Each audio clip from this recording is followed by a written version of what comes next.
welcome to the Wrestle and Bullshit block of the W.M.S.T podcast. I am Cam, the unstable nerd, here with the actual guy that hosts this show, Syed. How are you Hey, doing tonight? I'm good, bro. That was a good introduction. I should definitely have you do the intro sometimes. Anyway, WNBS has a vast variety of topics this week. We're going to talk about AEW Dynamite. We're going to talk about Hell in a Cell's ending. We're going to talk about NXT and might just squeeze a little bit of SmackDown into it. Yeah, definitely gonna try to squeeze some of that in. Uh, so yes, the Wednesday Night War, still burning hot, and week two was no exception, with both shows doing really well in terms of quality. Um, both AEW dropped in the ratings, but still maintained above 1 million. It was about 1.1 million, and NXT dropped actually even more this week. They dropped to 790K viewers, and the demos were pretty much the same. So let me get Cam. Cam, your thoughts on AEW this week? What did you think about week two of AEW?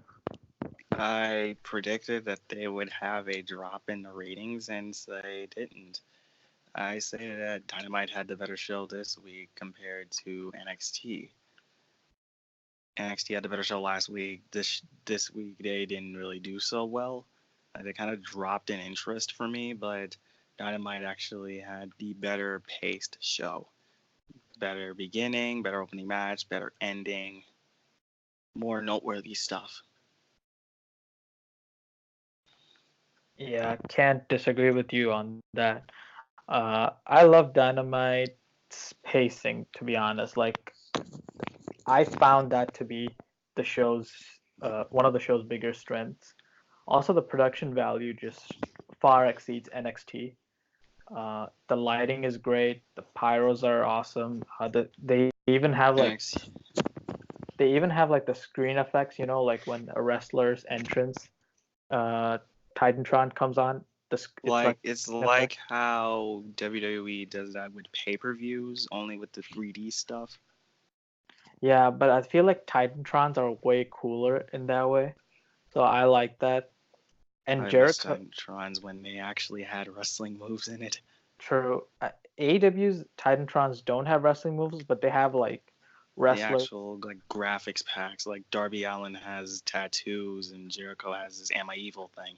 Yeah, and he also has like their expressions, their faces, like kind of showing like what the characters are all about. Like it's not just like a generic, you know. Becky Lynch, I am the man. Yeah, like oh, that's the perfect example. Like Becky Lynch is the man, and she is just like a gray background with white letters. Like that's it. And Like sparks and smoke. yeah, like Stone Cold had the same font and design, but guess what? He also had the skull, the Titantron. The actual snakes. Exactly. But Becky Lynch has literally none of that. So other than that, I loved the Inner Circle promo. Like Jericho put over all the guys in the group, talked about Sammy Guevara, LAX. Well, not LAX anymore, but he put those guys over, and Jake Hagar. I don't know if that's how you're supposed to say it, or Jericho was just Let's just call him being Jer. Swagger. Yeah, let's just call him Swagger, or maybe just stick with Jake or an I'm just kidding. That's too vanilla, like Jake Hager. Uh, but took a couple of shots at WWE. Was like, don't chant "We the People." "We the Even though People" he's was been using "We the People" ever since he left WWE, he's been using it yeah, in his MMA fights. yeah. But the funny thing about that is when people start chanting "We the People," somebody noted on Twitter, and can't believe Twitter is the source for this. Swagger actually started to have like this. His eyes got wider. He was like more attentive. And then as soon as Jericho shut down the chants, he just went back to his like stoic, emotionless eyes. So I was like, wow, that's actually a pretty good character wrinkle. So it's like Jericho's manipulating him to, be his bodyguard and not listen to the crowd. That and guess what? The funny thing is, I was listening to this other radio show, wrestling radio show, and they were talking about how Jericho wanted Jack Swagger to be his bodyguard back in 2009, but Vince shot it down because Vince wanted Jack Swagger to be more like Kurt Angle 2.0. And 10 years later, Chris Jericho gets to do that same creative decision that was shot down 10 years before. So good, solid promo all around. Great promo. Puts all the guys over. I mean, we can't mention AEW without mentioning the Private Party versus. Another thing about the Jericho promo, it kind of reminded me of when Triple H was introducing Evolution back in 2003. Oh, true. That's a really good comparison. So yeah, like Young Bucks and Private Party. Private Party just became stars in one night. Like that's how you make stars in one night. Like these guys are amazing. Like uh, I know the one member's name is Isaiah Cannon, but the other member, Mark Quain. Yes, Mark Quain. Like his move set is off the charts, crazy. Like he did like 6 different variants of a dive back to back to back to back to back. I was like, is this guy still going? Like, oh my god, I've never seen like athleticism like that in a long time. And like you would think like Young Bucks would win in a hard fought match and shake the young guy's hand, put them all, raise their hand or whatever, show them respect. Nah, man. Because they're one of the mainline people in the company. Yeah, but guess what? Like Young Bucks lost. They lost clean and it was a huge upset and people are now aware of the Private Party. More people want to know what the Private Party is all about, all because of that one victory. I thought it was some really beautiful stuff. And 2 weeks in a row, AEW has had hot starts to their show with both the Cody Guevara match last week and now the Bucks and Private Party. I it like having matches like that really sets the tone of the show. Real good stuff. Uh, Other than that, obviously the main event was pretty fun. The main event closing segment was a lot of fun too. Oh, Harking back to like 99, 2000. true. Yeah, like I know a lot of people talking about like how WCW shows would close like that, and I was like, yeah, like I love the chaotic endings. They always are like super hyped, and of course, And can we just talk about Darby Allin skateboarding in I was just to gonna jump Jericho? I was gonna mention that that was the coolest thing I've seen in a while. Also, it kind of reminded me of how like SVR 2005 or something would have like the thing where you can use environments or like bikes or something to skate or whatever and clothesline a person. It kind of reminded me of that. I think it was you shut your mouths, here comes the pain. Yeah, like how you would just like use a bike to drag a person or clothesline somebody. It Like kind I of think reminded. somebody should like footage should be up here at some point. It's like somebody will know what we're talking about. Yeah. Also, that should probably if it should probably become a meme of him just like riding down the skateboard and just jumping onto things. Or just doing that as a running thing or a part of his character, since Yeah. he does skating outside of wrestling. Yeah. True. Like I like how somebody on Twitter was like, Raw built the skateboard kind of a ramp, The half pipe. the half pipe, but AEW ended up doing the skateboard spot, so it was like a missed opportunity. But yeah, really hot ending to the show. Jericho on the mic goes, "It's your funeral next week, you bitch," or something like that, and then It's your funeral, bitch. yeah, and next week we're gonna have Darby Allin versus Chris Jericho for the AEW Championship, and it's gonna be a Since he Philip. beat Jimmy Havoc earlier in the episode.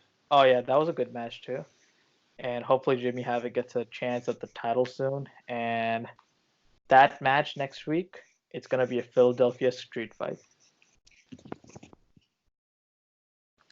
Should be something. Yeah, true. I'm looking forward to it. start now. Cam, that finish to Hell in a Cell angered so many people, including me. Take us through that ending. If I can remember correctly, well, first off, they have the red cell and red lining. It looked like they were wrestling in a Virtual Boy. If anybody knows that, bonus points for you. But the finish and the mainline spots were as followed. Rollins trying to take the Fiend down, kind of like how, like it's kind of like how like a horror movie, the survivor is trying to beat up and take down the monster or the killer, but he keeps getting up and keeps on ticking. Like, think of any slasher movie you've seen: Halloween, Nightmare on Elm Street, Friday the 13th, anything. It's basically that. The main part where everybody starts to hate on it on the ending is the flurry of curb stomps that Rollins does. Like 1 curb stomp, 2 curb stomps, 3 curb stomps, 4, 5, 6, 7. Even the pedigree curb stomp combo that he did at Clash of the Champions the previous month. Fiend keeps kicking out at 1. Eventually, he just grabs a chair. He, like, Fiend is still lying down there. He hits him in the head in the mask with the chair. It's like a concerto, only without the chair to the back of the head. That's 1 count. He then starts picking up stuff like ladder, chair to the ladder. 1 count. Chair, ladder. Then he grabs a heavy duty toolbox. Starts bashing him with the toolbox. 1, 2, kick out. Then he just decides, you know what, screw this, I'm done with it. He just has a chair, ladder, toolbox, I think another chair or something, I don't know, I can't remember. And then he just grabs a sledgehammer. The referee is trying to talk Seth out of his spot by saying, dude, don't do it. Like, and then Seth just goes, I've seen horror movies. This shit happens quite often. And then he says, and then he just smashes the hammer onto the pile of stuff with Fiend underneath. The referee calls for the bell. It's either, like, they're saying it's a referee stoppage, and fans are saying it's DQ. It's DQ. Either way, it's a horseshit finish. The post-match spot, paramedics and referees and agents are surrounding Bray, and then he just plays. He's been playing possum for several minutes now, and then he just pops up, mandible claws one of the agents or the referees. Then he starts attacking on Seth. Sister Abigail's with the exposed concrete on the outside, and he mandible claws him to the point where Seth is bleeding from the mouth. Close show. That was one of the worst endings to a pay-per-view I've ever seen. One of the worst endings to a Hell in a Cell match. Just a horrible look overall for WWE. They had a chance right here to make a superstar a bona fide main eventer in The Fiend. Now, here's the thing. Of course, they can always make The Fiend champ later down the line. Like, totally get that. But when the iron is hot, it's really hot, and they have to strike. Like, this man is selling merchandise. He's basically the most overact on the roster outside of tired man Becky Lynch. Yeah. Also, now this is a very extreme example, but think about this. Stone Cold Steve Austin versus Shawn Michaels, WrestleMania 14. Imagine Stone Cold doesn't win that main event. Shawn Michaels wins that main event. And Stone Cold wins maybe a month or 2 down the line. It doesn't have the same impact. It's not the same feel because Stone Cold's momentum dies down a while after that. And that's the same case with Bray Wyatt. Like, I mean, The Fiend, like, he's super hot, red hot. He's appeared on talk shows. He's hyped the match so much. People are just ready for. He's on the poster of the pay-per-view, selling merchandise. He's a pre-order character for the video game. I know, and it's literally like this is it. You have to make him the champion. This is the perfect opportunity, and Hell in a Cell is one of the most brutal matches. This should be the Fiend's playground, but it just becomes another cringy match with weird lighting setup, weird cage. I hate the red cage or whatever. That's fine. And then on top of all that, the referee. I mean, okay, you know what? Before we get to the ref thing, you mentioned how we got to that part about Bray using the mallet, and then Bray the cartoon mallet from the Funhouse skits. Yeah, and then Seth Rollins. Okay, after that, guess what? Seth Rollins goes on this beating, just keeps beating Fiend up, and I'm like, this is so weird. Why is it? Unless it's gonna be like a surprise finish where like the Fiend just pops up, beats him up, and then wins. It's like he keeps beating him up. I'm like, man, this feels kind of like a burial in a way. And then he kept burying him with the weapons, and then oh my god, it was horrible. And then the referee steps in, and I'm like, your job is to make a count or and submit.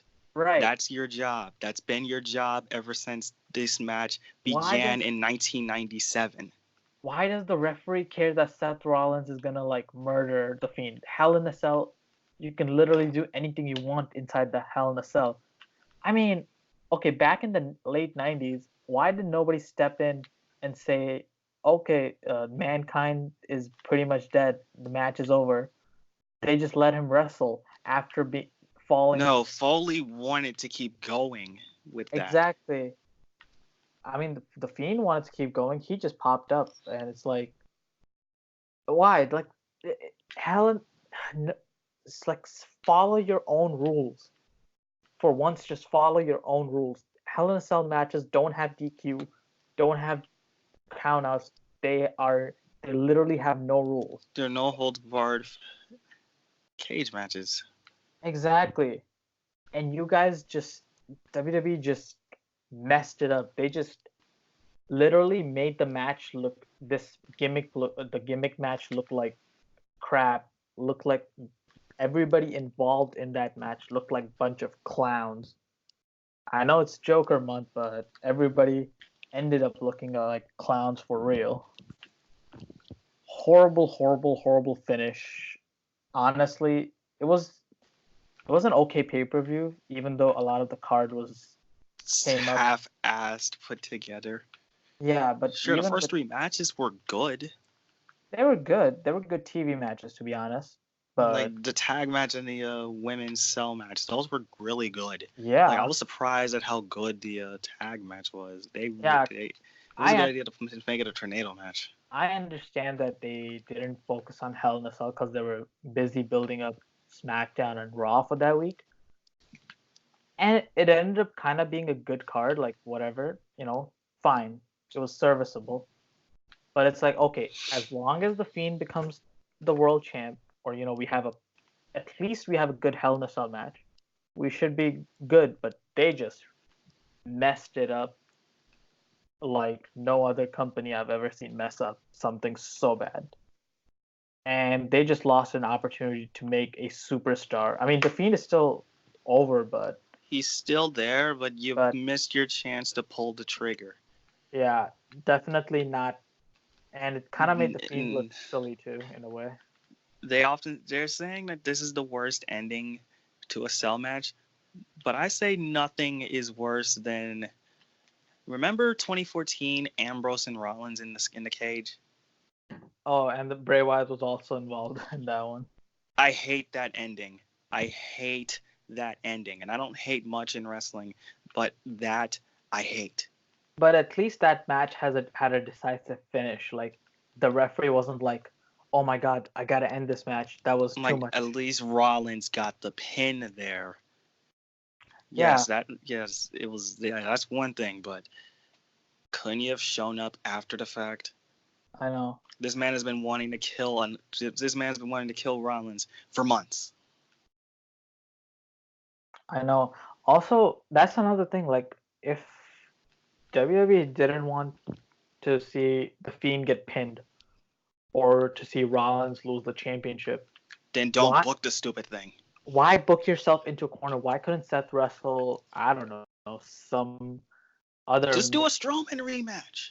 yeah, inside Hell in a Cell and then just pin Strowman because you guys don't care about Strowman.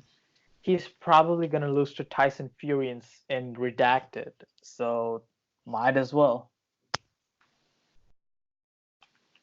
So Speaking of Redacted, we have 2 matches set up for Redacted. The aforementioned Tyson Fury Braun Strowman match, yep, which they had a segment on Raw that was basically the classic pull apart brawl thing, but nothing is gonna top that. But that's nothing compared to the Lesnar and Cena and Lesnar and Taker brawls from years past. yeah, and they And also announced finally, you want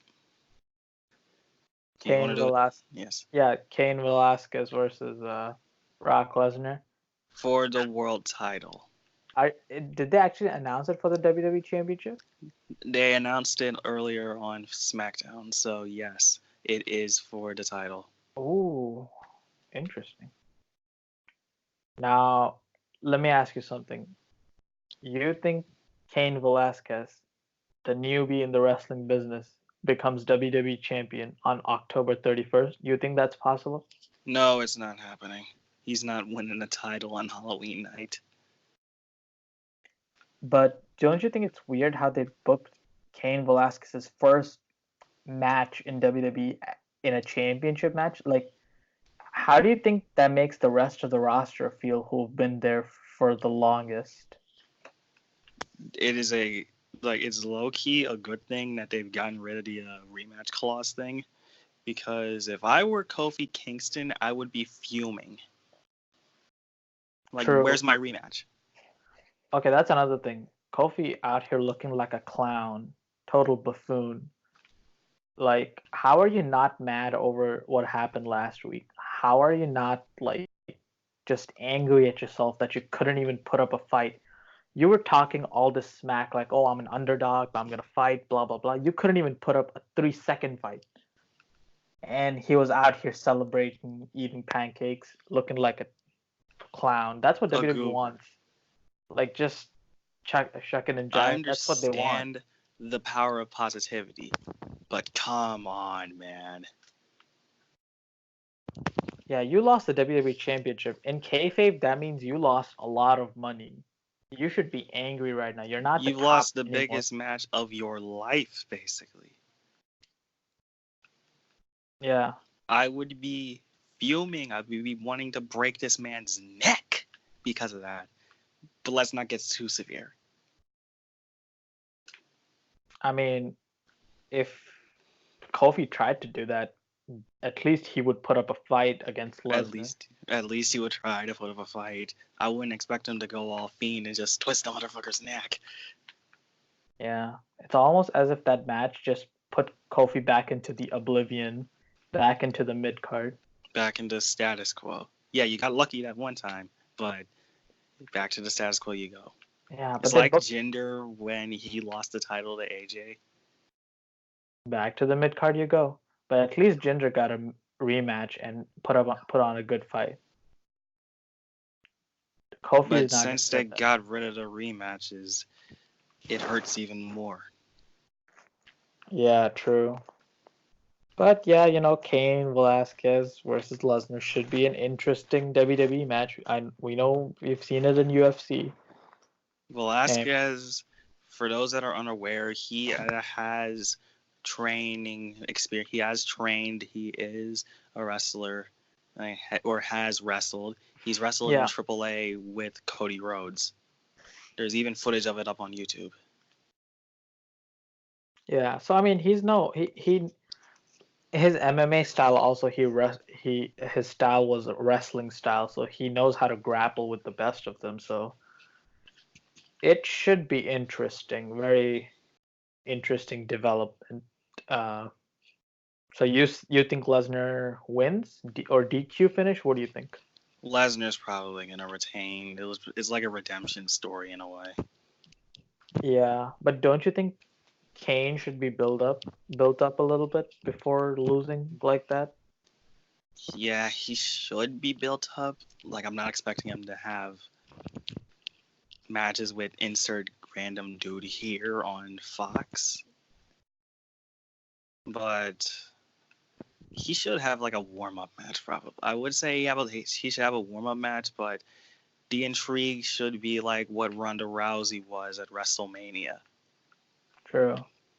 And I quickly want to discuss this topic before we end this block. I thought about this recently. Tyson Fury, Cain Velasquez, Ronda Rousey, all of them have And if you something want in. to add Shayna Baszler in Yeah, NXT, Shayna Baszler, Four Horsewomen, like so many MMA slash boxing stars coming to the world of pro wrestling. What do you think about that influx of outsiders, let's say?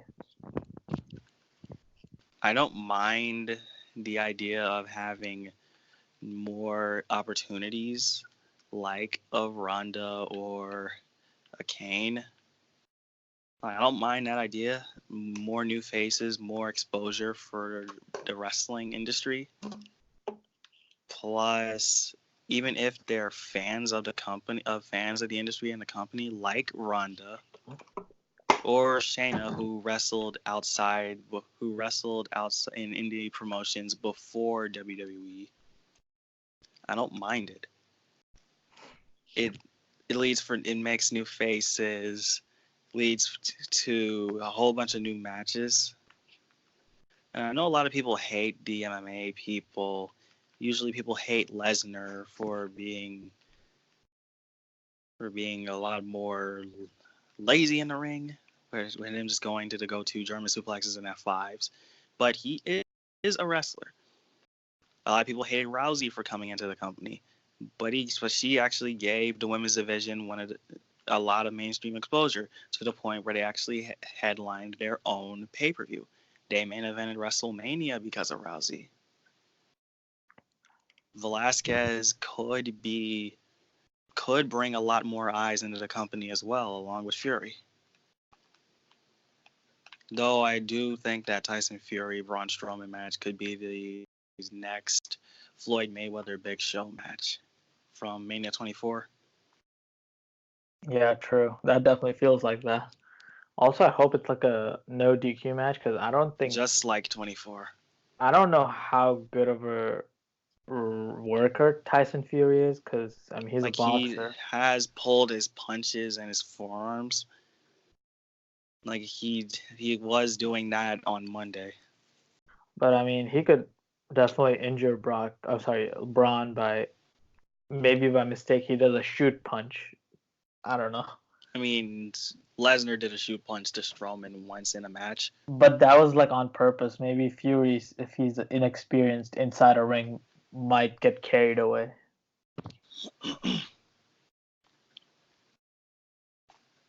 Because I remember Lesnar gave one to Strowman because that was like a receipt for messing up a spot. But I think it was a needed a head. That yeah, was a 2018 Royal Rumble if you want to look it up. yeah. So I don't. I mean, Tyson's probably going to be giving some receipts even without actual mess ups. I don't know. I don't know. We'll see how that goes. Honestly, it's going to be interesting to see how these matches do at Redacted. So tonight on Fox's SmackDown was part one of the WWE draft. So half of the roster was drafted. There were some wrestlers on the roster that weren't in the drafting pool and will be drafted this Monday on Raw. The draftees are as followed: two Raw or staying on Raw. Becky Lynch, DLC, AJ Styles, Gallows, and Carl Anderson, Drew McIntyre, Randy Orton, Ricochet, Bobby Lashley, Alexa Bliss, Kevin Owens, Natalia, the War Raiders / Viking Raiders, Nikki Cross, and the only NXT call up by technicality, the Street Profits. The SmackDown, or staying on SmackDown, Roman Reigns, Bray Wyatt, Sasha Banks, Braun Strowman, Lacey Evans, The Revival, The Lucha House Party, and Heavy Machinery. Once again, the rest of the roster will be picked on Monday. So whatever other wrestlers that weren't picked, like Seth Rollins, Brock Lesnar, Charlotte Flair, Bayley, they will be picked on Monday. The thing about this draft is that it was mentioned that Fox and USA executives got involved and wanted to pick out the wrestlers for the show instead of the commissioners and general managers. It was mainly Stephanie McMahon reading off the list of executive wants. So far, it can be said that Raw is winning in the draft so far. Like, they have Becky, they have DLC versus SmackDown having Roman and Bray Wyatt.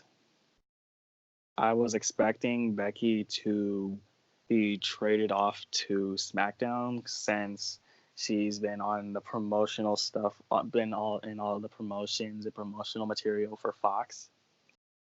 She's been on posters. She was the first person that you saw on the pre-show thing on the debut episode the previous week. She was in the opening segment. She's in that We're All Superstars commercial and everything. I was thinking that she would have been the one to be on SmackDown. But yes, she is the number one draft pick. Do you think there's a chance they might do a trade? Like a blockbuster trade? They did mention that during the broadcast with one of the Fox analysts for NFL. They said they were going to do a trade. Like, they mentioned they mentioned some wrestlers that weren't drafted, like Elias and Samoa Joe, who are, like, Joe was injured. They showed him at the little panel with Renee Young and Booker T. He has a cast on his arm, so he's out injured at the moment. They even mentioned Sonya Deville as well as a trade, but she's undrafted. So yeah, they did mention the idea of a trade. Yeah, we'll see as the Raw this Monday will continue the draft, and next week we'll look at the overall draft and see which roster has the better roster overall. Which brand? And since SmackDown has Lacey Evans, I want to see 10 Lacey Evans segments every week. Oh boy. Yeah, that should be. But wait, that's overkill. I want to see a Lacey Evans vignette every single week. Like, keep making vignettes about her trash in the women's division. True. Yeah, she's definitely a rising star.